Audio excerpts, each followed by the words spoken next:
গত পরশু চলে গেছিলাম আমরা আরাধ্যাদের বাড়িতে। মনে আছে তো তোমাদের আরাধ্যার কথা? সেই কুট্টি বেবিটা কত ভিডিও তোমাদের সাথে শেয়ার করেছি। আরাধ্যার হয়ে গেল কিন্তু 2 ইয়ার্স কমপ্লিট। তো সেই উপলক্ষে আরাধ্যার পাপা আর মাম্মি কিন্তু ইনভাইট করেছিল ওদের বাড়িতে আমাদেরকে। তো সেই মতন আমরা চলেও গেছিলাম, আর গিয়ে দেখি টুকটুকি বুড়ি দেখো কি সুন্দর সেজেছে। আর এই হলো আরাধ্যার বনু, মানে মাসির মেয়ে হয়েছে। তো ওকেও আমি কোলে নিয়ে নিয়েছি, কারণ ছোট বেবিদের কোলে নিতে আমার এমনিতেই ভালো লাগে। সবার সাথে আড্ডা, সাথে স্ন্যাক্স খাওয়া। তারপরেই টাইম হয়ে গেল কেক কাটিং এর। কেকটা কিন্তু এবারেও ভারী সুন্দর হয়েছে। আমার কিন্তু বেশ ভালো লাগছে কেকের ডিজাইনটা।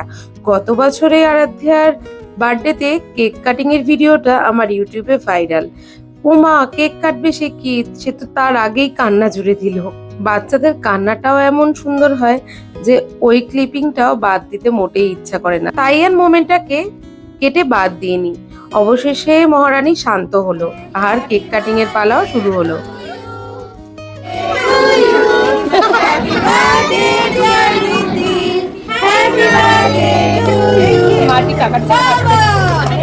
প্রতিটা মুহূর্তই ছিল এতটাই কালারফুল, এতটাই জয়ফুল যে কোনো মুহূর্তগুলোই পুচকিটার আমি বাদ দিইনি। কেক কাটিং টাইম নিজের ভিডিওর জন্য সংরক্ষণ করেছি, মানে শুট করেছি।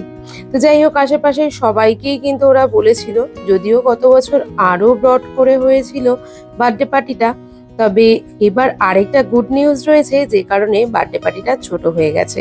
সেই গুড নিউজের ভিডিও পরে অবশ্যই আসবে, তাতে আমি পরে অবশ্যই বলবো।